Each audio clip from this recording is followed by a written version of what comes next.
안녕하세요. 라워입니다. 이번 주제는 QYLD라는 ETF를 분석해 보도록 하겠습니다.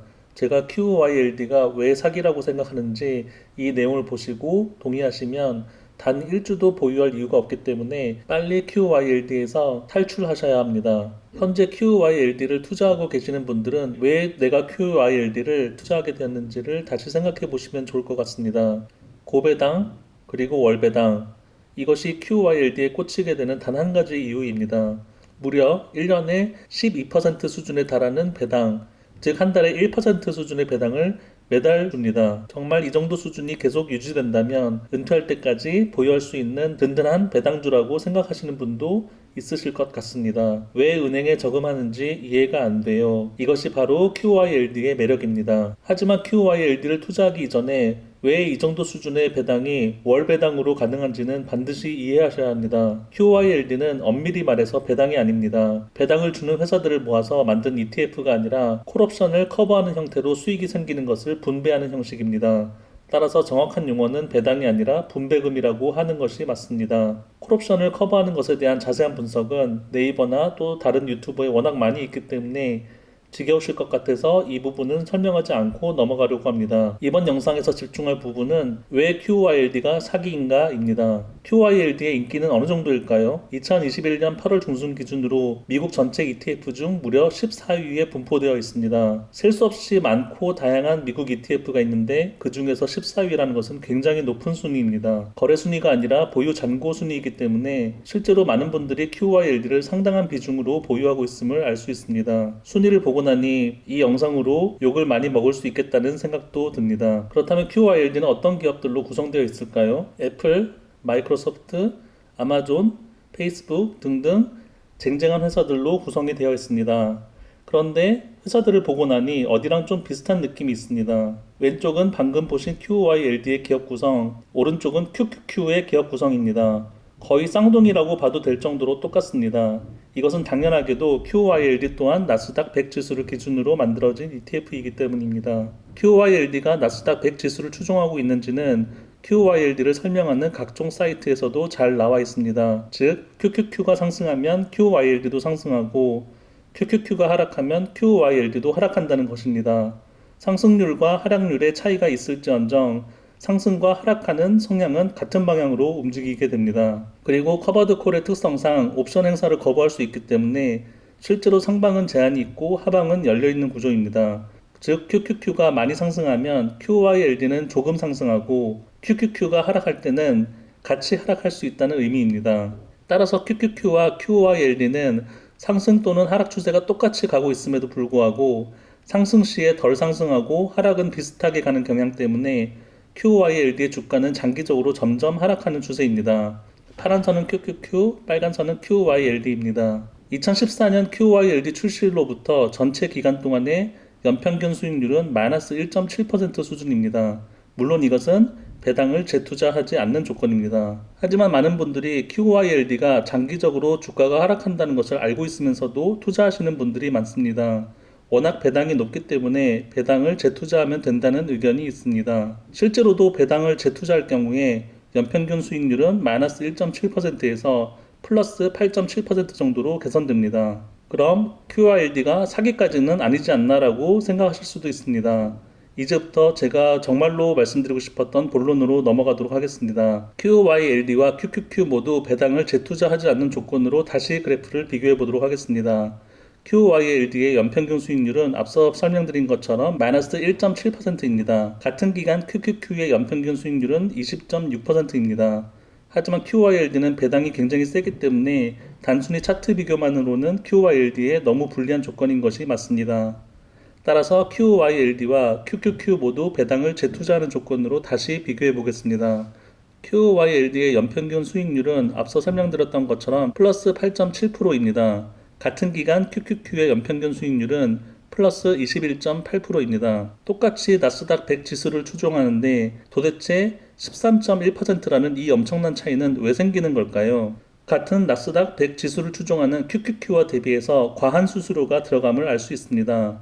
그 수수료는 QYLD에서 공시한 0.6% 이외에 콜옵션을 사고 파는 데 사용되는 엄청난 수수료가 숨어 있다는 것을 의미합니다. 그럼 이제부터 QYLD 대신에 QYLD처럼 월 1%의 배당을 받는 다른 방법을 알려드리도록 하겠습니다. 제가 추천드리는 방법은 QYLD에서 월 1%를 배당받지 마시고 QQQ에서 월 1% 배당을 받으세요. QQQ는 배당주가 아닌데 이게 무슨 말일까요? QQQ에서 월 배당 1%를 만드는 방법은 굉장히 간단합니다. 어차피 QYLD를 투자했다면 QYLD가 언제 배당금을 줬는지 기억하실 것입니다. QYLD의 배당 낙일에 가지고 있던 QQQ를 평가금의 1%만큼 매도하시면 됩니다. 그리고 사실 배당 낙일이 아니어도 한 달 안에서 어느 날짜에 QQQ를 매도한지는 크게 중요하지는 않습니다. 그럼 이 방법으로 QQQ에서 배당을 만들어냈을 때 백테스트상 어떻게 되는지 확인해 보도록 하겠습니다. 계산상의 편의를 위해서 1달러를 1000원으로 가정했습니다. 시기는 2018년 초부터 2020년 말까지 3년간 백테스트를 하였으며 큰 하락장이 있었던 미중 무역 전쟁이나 코로나 시기를 포함했습니다. 같은 날짜인 2018년 1월 2일에 홍길동 씨는 QYLD를 1억치 매수합니다. 김원준 씨도 QQQ를 1억치 매수합니다. 2018년 1월 2일에 QYLD를 1억치를 매수하게 되면 QYLD를 4,039개를 매수하게 됩니다. 2018년 1월 24일에 QYLD 4,039개에 대한 배당금은 약 101만원 정도이며 이때 QYLD의 전체 평가액은 1억 36만원입니다. 같은 시기에 김원준 씨는 2018년 1월 2일에 QQQ를 1억치를 매수해서 QQQ를 631개를 매수하게 됩니다. 2018년 1월 24일 QYLD의 배당 낙일에 김원준 씨는 QQQ를 1% 매도하게 됩니다. 매도액은 106만원 정도이며 매도하고 남은 평가액은 1억 520만원입니다. 2018년 2월 21일에 홍길동 씨는 배당금 100만원을 받게 됩니다. 2018년 3월 21일에 또한 배당금을 100만원을 받게 됩니다. 김원준 씨는 QQQ를 같은 시기에 1%씩을 매도합니다. 2월 21일에 매도액은 103만원이며 남은 평가액은 1억 193만원입니다. 2018년 3월 21일에 또 남은 QQQ 중에서 1%를 매도합니다. 매도액은 103만원이며 남은 평가액은 1억 220만원입니다. 이런 방식으로 2020년 말까지 3년을 시행하게 되면 2020년 12월 30일에 홍길동 씨의 QYLD는 개수 변화가 없이 4,039개이며 이때 배당금은 93만원, 평가액은 9,213만원이 됩니다. 김원준 씨의 QQQ는 2020년 12월 30일에 똑같이 남은 QQQ 중 1%를 매도하게 되며 이때 매도액은 139만원이고 매도하고 남은 평가액은 1억 3,753만원입니다. 이번에는 세금까지 고려해서 더 현실적으로 살펴보도록 하겠습니다. 마찬가지로 1달러를 1,000원으로 계산하였습니다. QYLD는 2018년 총 1,070만원의 배당금을 받게 됩니다. 2019년 총 938만원, 2020년 총 1,028만원의 배당금을 받게 되어 총 배당 누적이 3,036만원입니다. 하지만 추가 배당주가 없었다면 배당액이 연 2천만원을 넘지 않기 때문에 각 연도별로 세금은 없습니다. 반대로 김원준 씨는 매도한 QQQ의 수익만큼 양도세를 내야 하기 때문에 세금이 발생하게 됩니다. 2018년에는 매도한 총 금액이 1,214만원, 2019년에는 1,190만원, 2020년에는 1,403만원을 총 매도하게 되며 총 매도 누적은 3,807만원입니다. 세금은 수익금에 대해서 22%의 세금을 매기기 때문에 처음 2018년 1월 2일에 QQQ를 매수한 가격을 기준으로 세금이 매겨집니다. 1년에 250만원까지 비과세입니다. 3년간 세금을 누적해서 계산해보니 총 57만원 정도가 나왔습니다. 즉 세금까지 고려해도 QQQ를 매도하는 방식이 훨씬 유리하다는 것을 알 수 있습니다. 그래프로 정리드리면 다음과 같습니다. 배당금도 QQQ 우위이며 평가액도 QQQ 우위입니다. 이런 경향은 어느 기간을 잡고 백테스트를 하셔도 마찬가지로 나옵니다. 왜냐하면 둘 다 똑같이 나스닥 100 지수를 추종하기 때문입니다. 결론입니다. QYLD를 살 돈으로 QQQ를 사세요.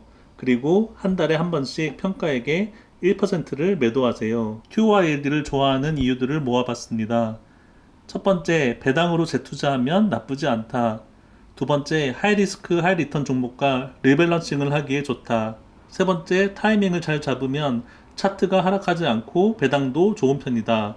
네 번째, 세금이 적다. 그에 대한 반론을 적어보았습니다. 첫 번째, 배당으로 재투자를 하실 거면 그냥 QQQ를 사서 매도를 하지 않으시면 됩니다.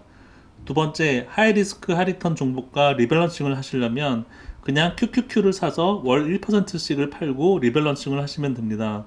매수 타이밍을 잘 잡으면 된다고 생각하신다면 차라리 QQQ 매수 타이밍을 잘 잡으세요. 세금이 적다고 생각하신다면 세금을 포함해도 QQQ 월 1% 매도가 압도적으로 수익이 높습니다. 다시 처음 제목으로 돌아가 보겠습니다.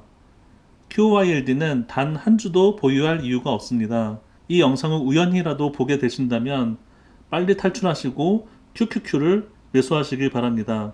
이상 영상을 마치겠습니다. 감사합니다.